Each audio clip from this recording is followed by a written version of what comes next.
এ শহর জানে আমার প্রথম সব কিছু। কল্লোলিনী তিলোত্তমা কলকাতা। আর সেই কলকাতার হৃদস্পন্দন কলেজ স্ট্রিটে আজ তোমাদের প্রত্যেককে মানস ভ্রমণ করাবো আমরা, অর্থাৎ আমি দীপায়ন আর আমার সঙ্গে আছে প্রীতি। লাল রঙা চিঠি ইউটিউব চ্যানেলে তোমাদের প্রত্যেককে স্বাগত। কলেজ স্ট্রিট বলতেই আমাদের চোখের সামনে এক লহমায় ভেসে ওঠে বইপাড়া, হরেক বইয়ের পসরা, কফি হাউস, বিশ্বভারতী কিংবা মনীষা।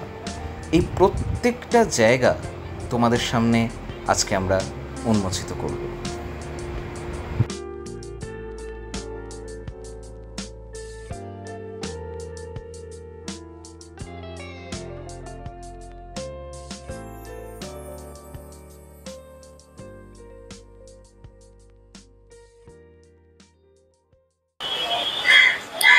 যেমনটা বললাম, কলেজ স্ট্রিটে এসেছি। তো তোমরা কলেজ স্ট্রিটে যদি আসবে, ভাবো আসাটা খুব সহজ। শিয়ালদা স্টেশনে নামবে, নেমে একটা অটো ধরে অটো ওই পাশটা দাঁড় করাবে।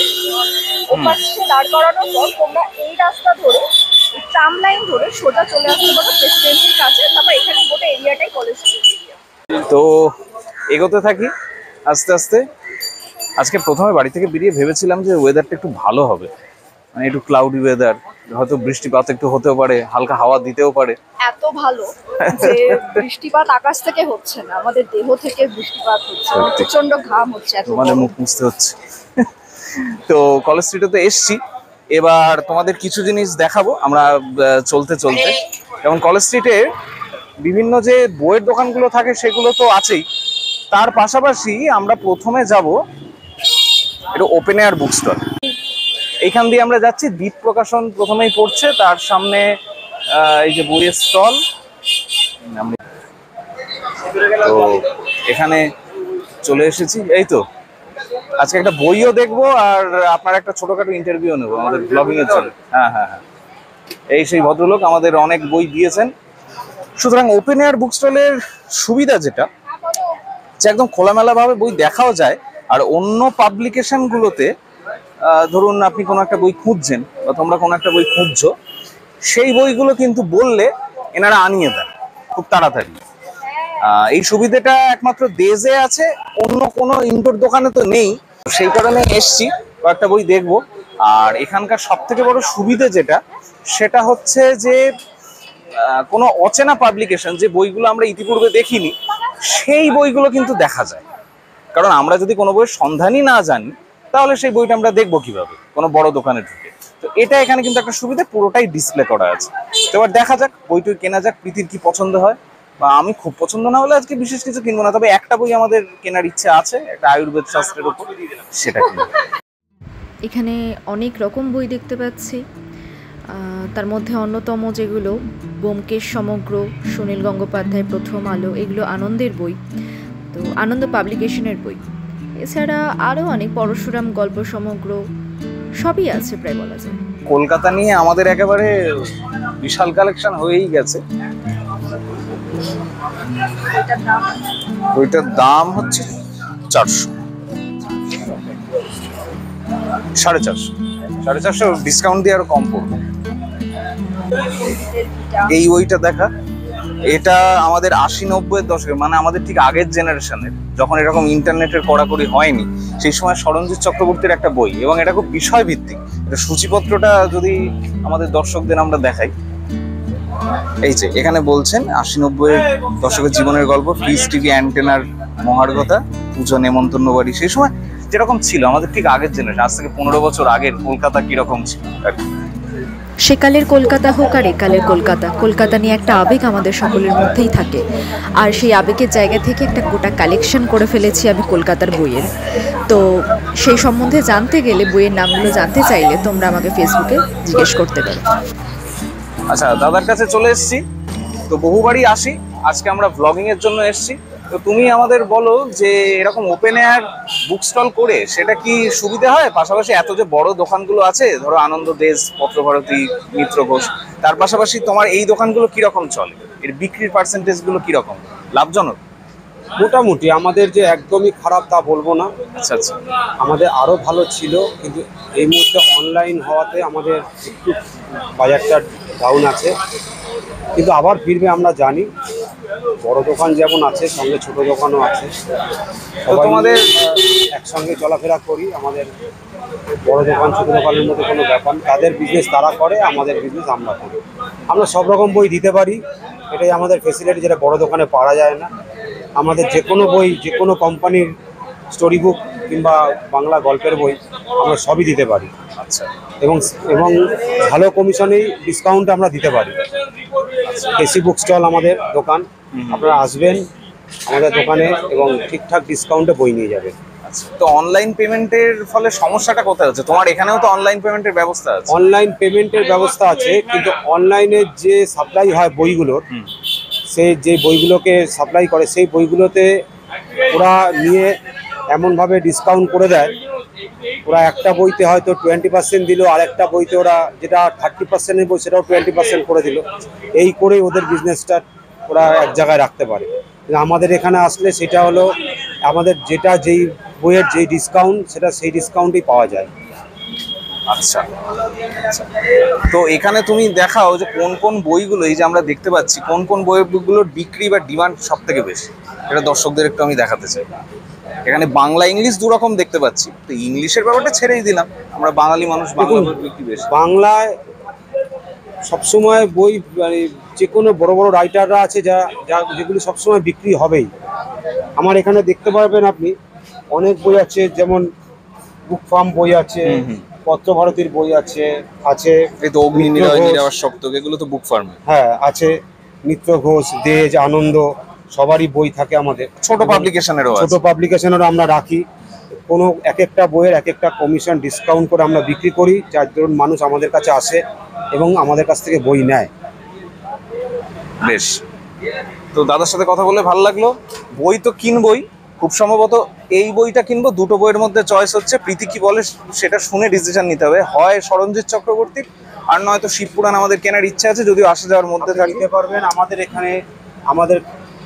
এখানে ডিসকাউন্ট যেরকম হয় ঠিকঠাক, এবং বইও ঠিকঠাক হবে।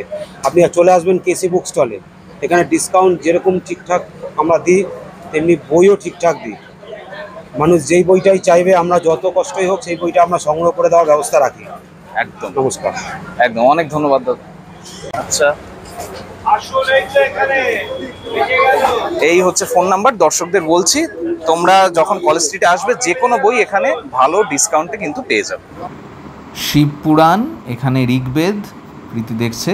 তো আমাদের এইসব ধর্মীয় বইপত্র পড়তে খুব ভালো লাগে। মূলত শিবপুরাণটা মনে হয় আজকে কিনবো, তার কারণ অনেক দিন ধরেই প্রীতি বলছিল বইটার কথা। আর শ্রী মধুসূদনের লেখা, তিনি অত্যন্ত বিদগ্ধ মানুষ।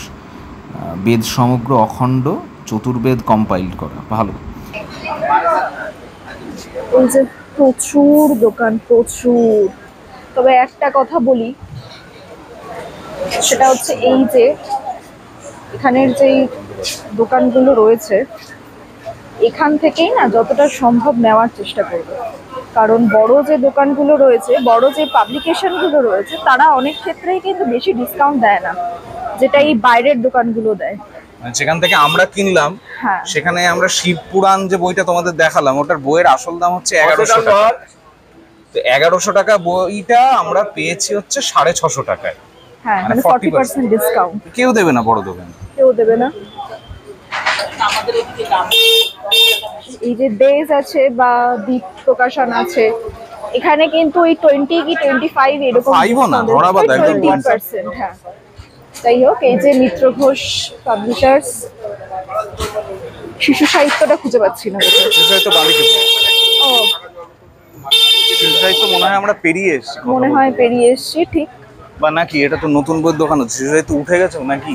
হতে এটা পারে, কি করে হতে পারে জানি না, তবে এই গলিতেই ছিল শিশু সাহিত্য। এই দোকানটা দেখা, এটা একদম পৌরাণিক বইয়েরই দোকান। হ্যাঁ, আমরা আগে পেয়ে গেছি বলে এই দোকানে আসিনি।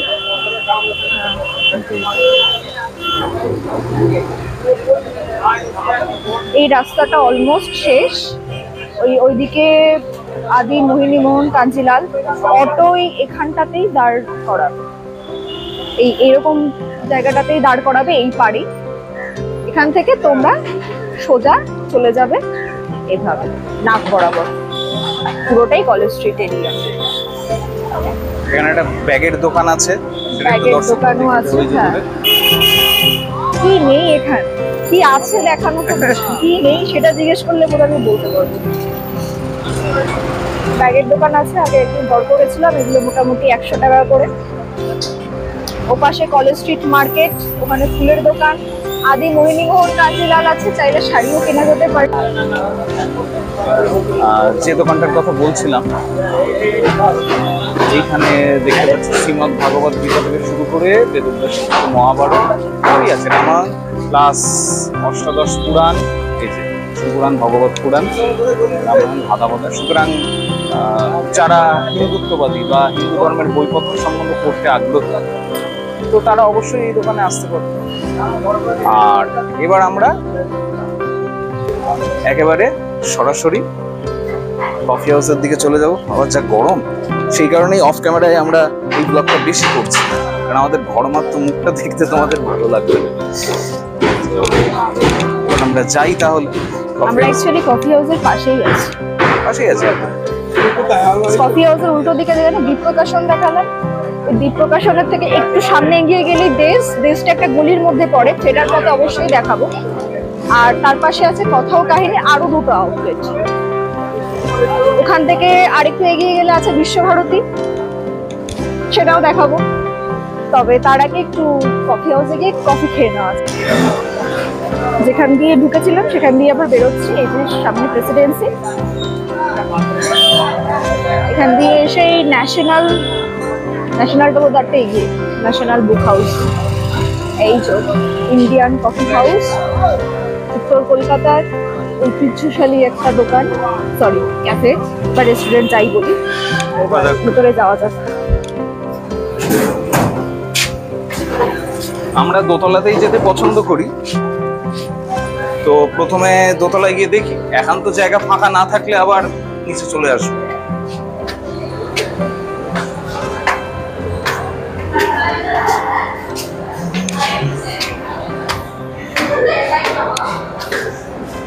একতলা মোটামুটি ফাঁকা, চাপ নেই। এটা একটা লিফট করলে পারে না? আমারও সেটাই মনে হচ্ছে, উত্তর থেকে লিফট করলে পারে না। কফি হাউসের ভেতরটা এটা উপরে 3 তলায়। এখানে সাধারণত বসার জায়গা আমি কখনোই পাই না, ওই দিকের গুলোতেই আমি বসে সাধারণত। অনেকটা বড় জায়গা, তার সত্ত্বেও ডিমান্ড এত বেশি যে কখনোই, অনেক সময় হয় যে ফাঁকা পাই না। তো এটা হচ্ছে মেনু কার্ড। এখানে স্পেশাল হট কফিতে কি আছে আমি জানি না, আমার নর্মালটাই বেটার লাগে। এছাড়া স্যান্ডউইচ, চিকেনের আইটেম, ডিমের আইটেম, এছাড়া চাইনিজ এগুলোও আছে। এই ওপরে বসার আরেকটা আকর্ষণ হচ্ছে ওপর থেকে এইভাবে নিচটা দেখা যায়, খুবই সুন্দর লাগে দেখতে। ওখানে রবি ঠাকুরের ছবি আছে। নিচটা মোটামুটি ফাঁকা, যাই না আজকে এতটা ফাঁকা কেন। এবার আমি একটু ওনার কাছে যাই, দেখি ওনার কি বলার আছে। এই যে চিয়ার্স। অবশ্য হার্ড ড্রিঙ্কস ছাড়া চিয়ার্স করার, চিয়ার্সের কৌলিন্য নষ্ট। যাই হোক, কফির কোয়ান্টিটি হচ্ছে এরকম টাইপের, দাম সেটা তো মেনু কার্ডে দেখালামই, 36 টাকা। 36 টাকা। স্বাদটা খেয়ে বলছি, চিনিটা একটু ভুলে নি।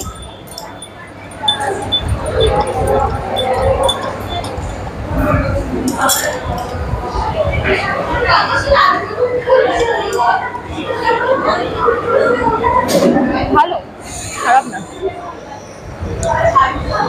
তবে এখানে কোল্ড কফিটা না খাওয়াই ভালো। কোল্ড কফিটা খেলে কমপ্লেনের মতো লাগবে, ফ্লেভার পাবে না।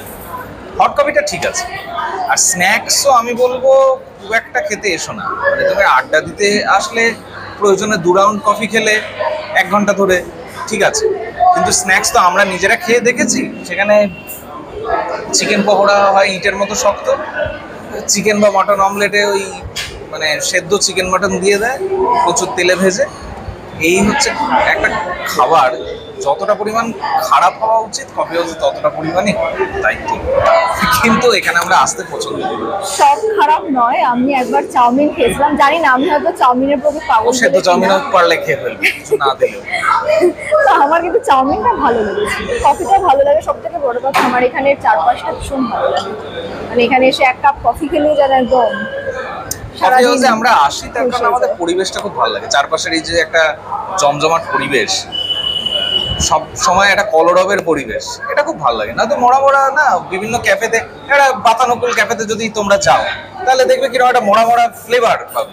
সবসময় সবাই চুপচাপ ধীরে সুস্থে বুঝে শুনে কথা বলছে, এটা ব্যাপার নেই। খোলামেলা পরিবেশ এবং সেখানে আরাম করে তুমি যতক্ষণ ইচ্ছে কফি খেতে পারো। একটা কফি শেষ হলে তুমি সেকেন্ড রাউন্ড কফিও নিতে পারো, সিগারেট টিগারেট খেতে পারো, কোনো অসুবিধা নেই। সুতরাং এই কারণে মূলত কলেজ ইউনিভার্সিটির ছেলেমেয়েরা আড্ডা দিতে এখানে আসে, এখানে খাওয়াটা বড় কথা না। সুতরাং সমালোচনা যেমন করলাম, প্রশংসার দিকটাও তুলে ধরলাম। কফি হাউসের বেশ কিছু মনোরম অয়েল পেন্টিং, সেগুলো একটু তোমাদের দেখাই। এগুলো কফি হাউসের বৈশিষ্ট্য এবং একটা ঐতিহ্যবাহী এবং একই সঙ্গে নান্দনিক চিন্তা ধারা সবসময় কফি হাউসের মধ্যে ক্রিয়াশীল থাকে। এবং যে পরিবেশের কথাটা তোমাদের বলছিলাম, একই সঙ্গে পরিবেশটা খুব খোলামেলা থাকে এবং অবশ্যই সেখানে এই যে শৈল্পিক সৌন্দর্য, সেই সৌন্দর্যও কিন্তু আমাদের মুগ্ধ করে। আমি গোটা রোটা তোমাদের দেখালাম, দেখো পরপর বিভিন্ন তৈলচিত্র রাখা আছে। আর এই হচ্ছে কফি হাউসের অ্যাম্বিয়েন্স।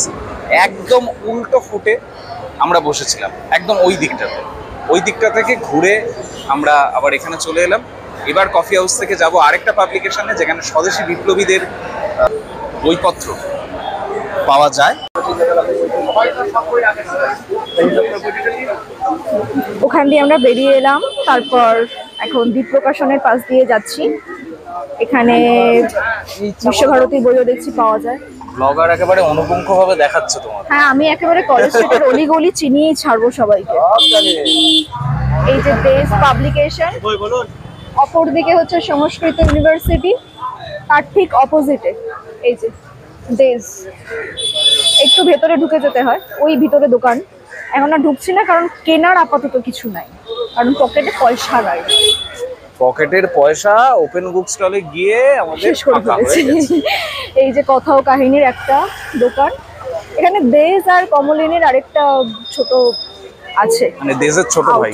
ছোট ভাই না, দেশের ভাই ছোট বা ভাই বোন, কমলিনী তো আবার দেশ হয়ে যাচ্ছে। ফাঁকা।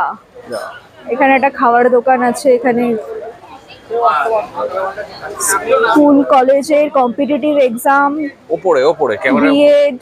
আমাদের ব্লগারের হাইটটা একটু তো অপমান ক্যামেরা মাঝে মাঝে হয়েছে। Signet book shop. এদের আবার উদ্ভট নিয়ম আছে যে কোনো বইয়ের ছবি তোলা যাবে না। হ্যাঁ, তাই বাইরে থেকে ছবি তুলছি। সিপিএম এর বুক স্টল সভাপতি মাছি দাঁড়াচ্ছে। আচ্ছা, আমরা এগিয়েছে। ও রাস্তাঘাটে যেভাবে বলেন, আমি মাঝে মাঝে ভাবি কখন না মারধর খেয়ে যায়। মানে সিপিএম এর লোক মারবে? সিপিএম এর পার্টি অফিসে অত লোক আছে যে আমাকে মারতে আসবে? ওপেন দেয় কফি হাউসে বসে বসে, কফি হাউসে নিন্দা করছে, খাওয়ার বাজে যত খারাপ হওয়া যায় তত খারাপ। মানে আমি খালি এদিক ওদিক দেখছি, কেউ এসে মারতে আসে। মানুষ হচ্ছে পয়সার দাস। আমি 72 টাকা খরচ করে ওখানে কফি খেয়েছি, সুতরাং আমি গালাগাল দিলেও কিছু বলবে না। আচ্ছা, আমরা কফি হাউস থেকে বেরিয়ে কিন্তু সোজা নাক বরাবর হাঁটছি। আচ্ছা, আমরা কি ওই গলিটা একটু দেখাবো? এই গলিটাতে এবার আমরা একটু ঢুকবো। বাঁ হাতে একটা গলি পড়েছে, এই যে পারুল প্রকাশনীর পাশ দিয়ে। পারুল এখানে বিভিন্ন আমাদের সহায়ক বইয়ের জন্য বিখ্যাত। পারুলের এই নাম গলিতে আমরা এর আগে ঢুকিনি। হ্যাঁ, এই গলিটাই আমরা আগে ঢুকিনি। বইয়ের দোকান ভৈরব, কিন্তু এখানে শিবের কোনো কিছুই তো আমি দেখছি না। শিবকে যাতে আঁকতে পারে সেজন্য পেইন্টিং এর জিনিস এখানে আছে, নানা রকম বই। না, বাদবাকি সবই বন্ধ, আমাদের দেখে কোনো লাভ নেই। আমরা পিছন দিকে পিকটান দিই, ওখানে একটা ক্যাফে আছে। ওই ক্যাফেটায় আগে আমরা একবার গিয়েছিলাম, সেই ভিডিও আমাদের চ্যানেলে আছে, তোমরা অবশ্যই দেখতে পারো। টি টাইম ক্যাফেটা ভীষণ সুন্দর এবং রিজনেবল প্রাইস সেখানে। এবার আমরা ডান দিকে চলে আসছি, কফি হাউস থেকে সোজা এসে ডান দিকের রাস্তা। সেই সেই ক্যাফের ভিডিওটা আমরা ডেসক্রিপশন বক্সে তার লিংক দিয়ে দেবো, তোমরা অবশ্যই দেখে নিও যদি এখনো না দেখে থাকো। এটা সিইউর একটা বিল্ডিং, এখানে পাশেই আছে ইউনিভার্সিটি ইনস্টিটিউট, আচ্ছা দিয়ে ঢুকতে হয়। এখানে বিভিন্ন নাটক টাটক হয়, বিভিন্ন অনুষ্ঠান হয়। ছোটবেলায় বাবার সাথে নাটক দেখতে এসেছিলাম, তাতে প্রীতি বলেছে যে ওর সাথে কেন আমি নাটক দেখতে আসি। আসলে আমি এখান দিয়ে যেতে গিয়ে একদিন বলেছিলাম চলো না যাই একটু ঢুকে দেখি, সবাইকে কি ঢুকতে দেয়, না না করে একেবারে পালালো হয়। এবার মাঝপথে নাটক দেখা যায়, তোমরাই বলো। প্রীতি সবসময় ক্যামেরার পশ্চাৎপট থেকে মেঘনাদের মতো কথা বলতে পছন্দ করে। আমি পিছন থেকে কলকাঠিনাটা পছন্দ করি। তো সুতরাং এই হচ্ছে ইউনিভার্সিটি ইনস্টিটিউটের গেট আমাদের পেছনে। না, একটা নাটক এখানে সবসময় কিন্তু হোর্ডিং থাকে, এই যে পেছনে ম্যাটাডোরটা দেখছো এর পাশে হোর্ডিংটা দেওয়া থাকে, এরকম হোর্ডিং দেখে একদিন আমরা নাটক দেখতে আসবো। বেশ, দেখা যাক সেই দিনটা কবে আসে। আমি তো প্রত্যেক দিনই হাঁটতে আসি, প্রীতি আসে না এই সেই বলে। তা আমি হাঁটার সময় আমি এবার নজরে রাখবো হোর্ডিং এ কোন দিন কি নাটক করছে। আর ওর এখন ব্যারাকপুরে যাওয়াটাই অকেশনাল যেহেতু হয়ে গেছে, মোটামুটি সপ্তাহে 5 দিন শিয়ালদাতেই থাকে, তো সেই সূত্রে নাটক দেখা যায়, যে কোনো দিনই দেখা যায়, দেখাটা সমস্যা না। আচ্ছা, আমরা কিন্তু কলেজ স্কোয়ারের বাইরেটা দিয়ে হাঁটছি। এই যে দোকানগুলো উল্টো দিকে একটু দেখাও, উল্টো দিকে যে দোকানগুলো আছে, এই দোকানের কলেজ স্কোয়ার, এখানে তার গেট অনেক দিকেই আছে, যে কোনো একদিক দিয়ে ঢুকলেই হয়। যে খাতা পেন্সিলের দোকান, খাতা পেন্সিল আমাদের লাগবে না। ঠিক আছে। আজকে আমরা যখন রোদে ঘরমাক্ত হয়ে এবং লাঞ্চের চিন্তা না করেই দর্শকদের সাথে কলেজ স্ট্রিট বেড়াচ্ছি, সুতরাং কলেজ স্কোয়ারটা দর্শকদের এক পাক আমরা দেখিয়ে নেব। এই যে মনীষা দীপায়নের প্রচন্ড পছন্দের একটা, প্রচন্ড পছন্দ। হ্যাঁ, এবারে মানে একটু গোপনে বলে রাখি, মনীষাতে বিপ্লবী বইয়ের পাশাপাশি মার্ক্সবাদী বা সিপিএম এর বইও পাওয়া যায়। এবার আমি প্রচুর সময় মনীষাতে আসি বলে এই দোকানদারদের মানে বিক্রেতাদের ধারণা হয়েছে আমি মার্ক্সবাদী, সেই সম্বন্ধে খুব উৎসাহ নিয়ে আমাকে তারা বোঝাতে আসে সহমর্মী হবে। আসলে যে আমি কি সেটা যদি জানেন। যাই হোক, এবার আমরা মনীষাতে ঢুকছি, দেখাই তোমাদের।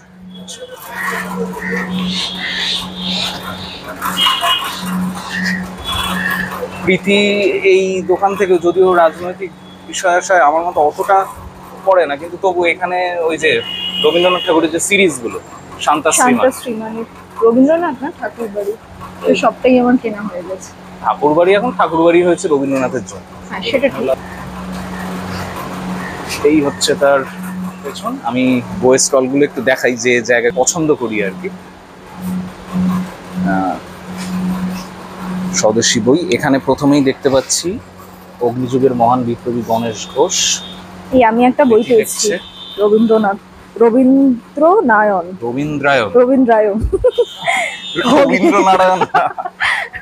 খগেন্দ্রনাথ চট্টোপাধ্যায়ের কালেকশন।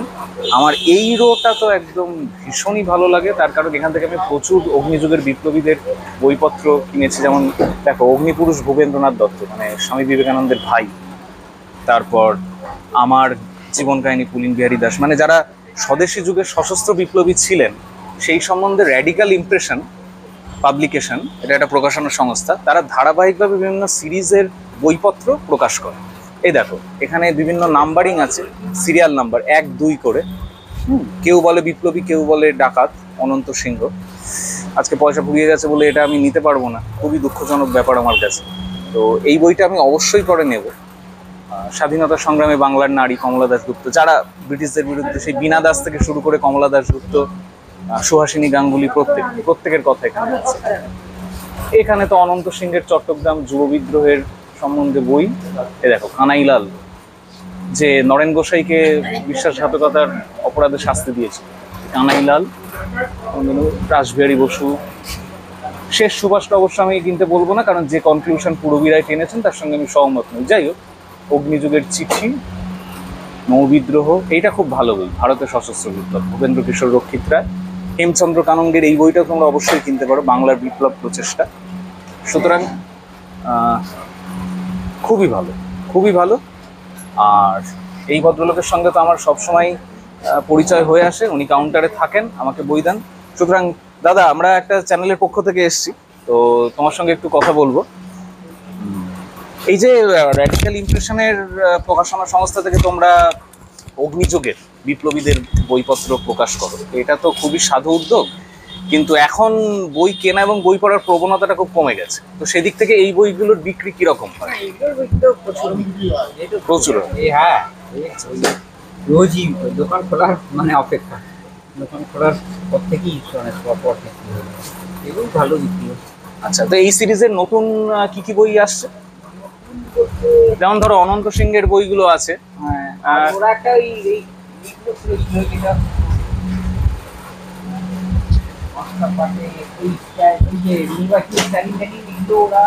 আচ্ছা, না আমি একদম স্বদেশী বিপ্লবীদের প্রসঙ্গে বলছি। স্বদেশী বিপ্লবীদের প্রসঙ্গে কি র্যাডিক্যাল আরো কিছু বই প্রকাশ করছে, নাকি আপাতত অনন্ত সিংহ ওই জাতীয় বইগুলোই?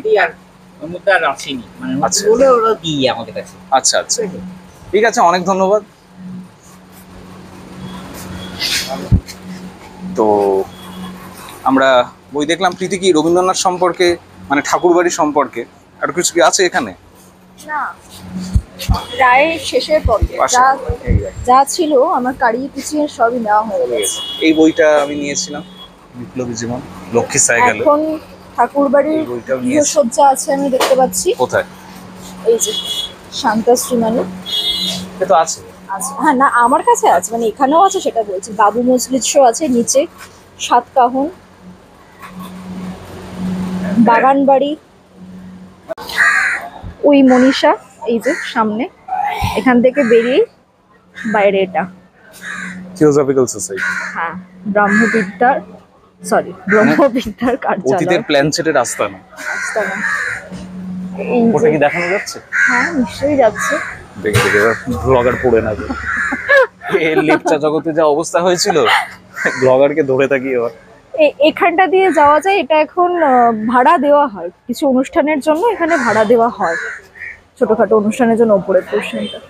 আর এটা কি মহাবোধি সোসাইটি, এটাও ভাড়া দেওয়া হয়। এই যে সামনে, এই যে এটা হচ্ছে মহাবোধি সোসাইটি, বৌদ্ধ ধর্মের প্রতিষ্ঠান। এখানেও ছোট ছোট অনুষ্ঠান কিছু হয়। স্টলটা দেখিয়ে দিই, মহাবোধি সোসাইটি। আমরা একটা চ্যানেল থেকে আসছি আর কি। না না, আমরা বাইরে থেকেই আপনাদের স্টলগুলো একটু দেখিয়ে দিচ্ছি, নিয়ে ব্লগটা করছি। বৌদ্ধ ধর্মের অন্যতম একটা বৃহৎ প্রতিষ্ঠান মহাবোধি সোসাইটি। আচ্ছা, আমরা একটু ঢুকি, একটু দাদার সাথে কথাই বলি। এই প্রতিষ্ঠানের ইতিহাসটা একটু জানতে চাইছি, যে কতদিনের পুরনো, বা বৌদ্ধ ধর্ম চর্চা নিয়ে আপনাদের কি আঙ্গিক বা কি দৃষ্টিভঙ্গি? দর্শন নিয়ে ফিলসফি আছে, দর্শন বই বিক্রি করি আমরা, ছাপাই বই। আমরা we are the largest police book shop in eastern India. আচ্ছা, এই 250 বই আছে, টাইটেল আছে বুদ্ধিজম। আচ্ছা আচ্ছা, হ্যাঁ, তাছাড়া দর্শনের বই আছে। আচ্ছা, কিছু বই পাঠ্য হয়েছে আমাদের এমএ তে, পিজিতে। আচ্ছা, আর একটা জিনিস জানতে চাইছি, আমাদের হিন্দু ধর্মে যে দশাবতারের মধ্যে অন্যতম অবতার হিসেবে কল্কি অবতারের আগেই গৌতম বুদ্ধকে রাখা হয়, তো সেই সম্বন্ধে কোনো কম্পারেটিভ বই কি আপনাদের বৌদ্ধ ধর্ম প্রতিষ্ঠান থেকে বেরিয়েছে? আচ্ছা আচ্ছা আচ্ছা। আর আমাদের যেটা বেরিয়েছে হচ্ছে আনাগত ট্রান্সলেশন, আর একটা বাংলা ট্রান্সলেশন। নেক্সট যে বুদ্ধ হবেন, মাইত্রী বুদ্ধ, তার উপরে কি প্রফেসি আছে সেই সম্বন্ধে বই বেরিয়েছে।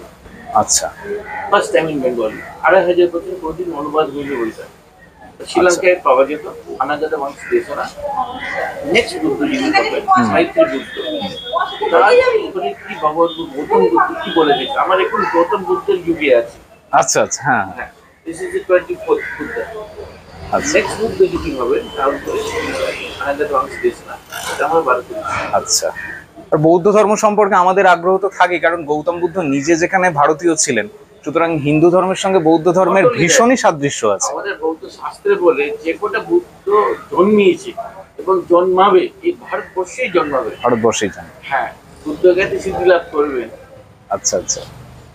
তো সেই কারণেই আমাদের হিন্দু ধর্মের সঙ্গে বৌদ্ধ ধর্মের যে অন্তর্লীন সাদৃশ্য, সেই সাদৃশ্যের বোধটা আমাদের ভাবতে খুব ভালো লাগে, যে এই দুটো ধর্ম যেন একদম সৌভ্রাতৃত্বের বন্ধনে আবদ্ধ।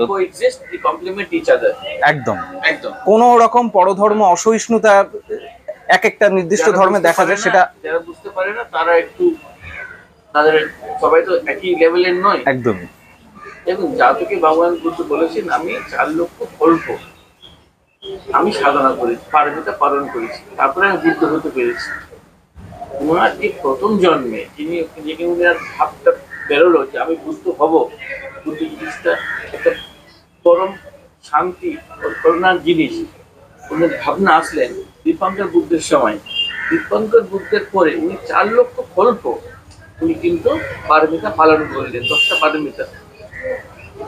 দীপঙ্কর বুদ্ধের সময় ব্রাহ্মণ ধর্ম ছিল, নেক্সট ডে ভগবান বুদ্ধ হলেন 4 লক্ষ কল্প পরে, উনি আবার ক্ষত্রিয় ঘরে জন্মালেন। একদম নেক্সট ডে উনি বুদ্ধ হবেন, সে ক্ষত্রিয় সেও আবার ক্ষত্রিয় জন্মাবে। একদম মানে হিন্দুত্ব আর বৌদ্ধ একদম মিলেমিশে একাকার হয়েছে। দাদা অনেক অনেক ধন্যবাদ আপনাকে। সুতরাং আমরা আবার পরে আসবো। হ্যাঁ, একটু রাউন্ড করে দর্শকদের দেখিয়ে দিই।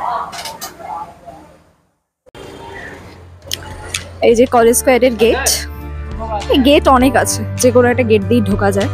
ঢুকে এই রোদ্রে বেশিক্ষণ থাকা সম্ভব না, খুব অল্প সময় থাকবো। তবে এই কলেজ স্কোয়ারের একটা বিষয় না আমি বুঝতে পারি না কখনো, যতদিন আসছে এই গেটটা সবসময় আধখানা খোলা থাকে কেন, অলওয়েজ এরকম আধখানা খোলা। কলেজ স্কোয়ারের আরেকটা বিষয় আমরা বুঝতে পারি না যে হ্যাঁ। প্রথম বিশ্বযুদ্ধে এই যে মনুমেন্টটা, হ্যাঁ। প্রথম বিশ্বযুদ্ধে যারা ব্রিটিশদের হয়ে লড়াই করেছিল তাদেরকে এখানে সম্মাননা জ্ঞাপন করা হয়, এই বিষয়টা আমরা বুঝতে পারি। অনেক কিছু পৃথিবীতে অনেক কিছু না বোঝার মতো থাকে, সেই ম্যাথামেটিক্স এর মতো যেগুলো আমাদের মাথার উপর দিয়ে যায়, এগুলো তেমন বিষয়। যাই হোক, এখানে সাঁতার টাতার শেখানো হয়, এই যে এখানেই সাঁতার শেখানো হয়। কিন্তু আমরা কেউ সাঁতার জানি না। আমরা কেউ সাঁতার জানি না, সত্যি কথা বলতে আমার জলে ভয় লাগে। আমার সাঁতার শেখার মনোবাসনা কোনো ইচ্ছা নেই। সব থেকে বড় কথা, যেসব পোশাক পরে সাঁতার শেখানো হয় সেই দেখে ভয়ে আমি আরোই সেদিকে ধাবিত হই।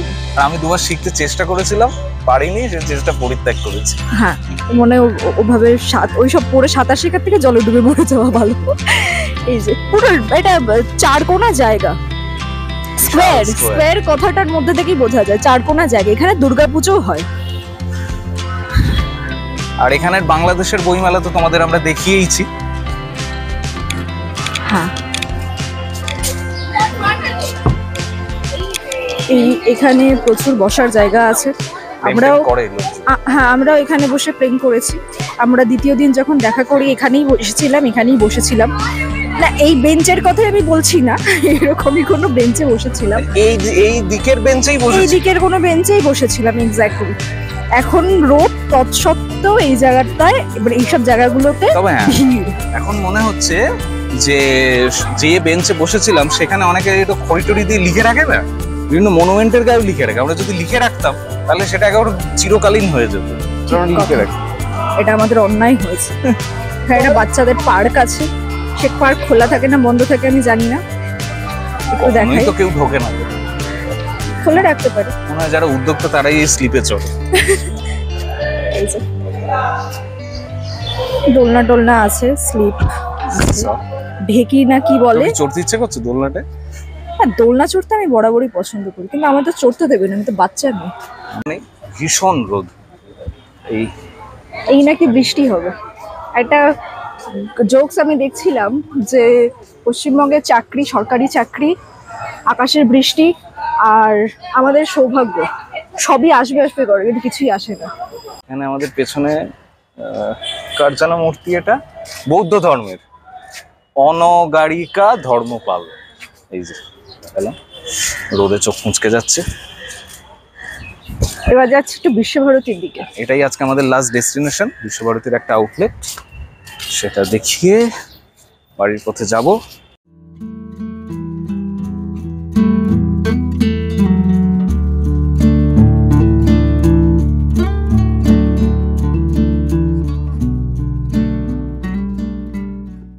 কতদিন যেতে যেতে হঠাৎ ঘড়ির দিকে তাকিয়ে দেখি ঘড়ির কাঁটা 4টের ঘর পেরিয়ে গেছে। এবার ততক্ষণে আমাদের লাঞ্চ হয়নি, বেশ কিছু কাজ আরও বাকি ছিল, অগত্যা আমাদের সেদিন চলে যেতে হয়েছে। তবে বিশ্বভারতীর আউটলেট দেখাবো বলেছিলাম, নিরাশ করব না। আবার আজকে এসছি, বিশ্বভারতীর উল্টো দিকেই দাঁড়িয়ে আছে। এখানে বিশ্বভারতীর 2টো দোকান আছে, 2টো দোকানই বিশ্বভারতীর বই পাওয়া যায়। তো আমরা সেখানে যাবো, দেখবো বইয়ের কি কালেকশন আছে। তো চলো যাওয়া যাক।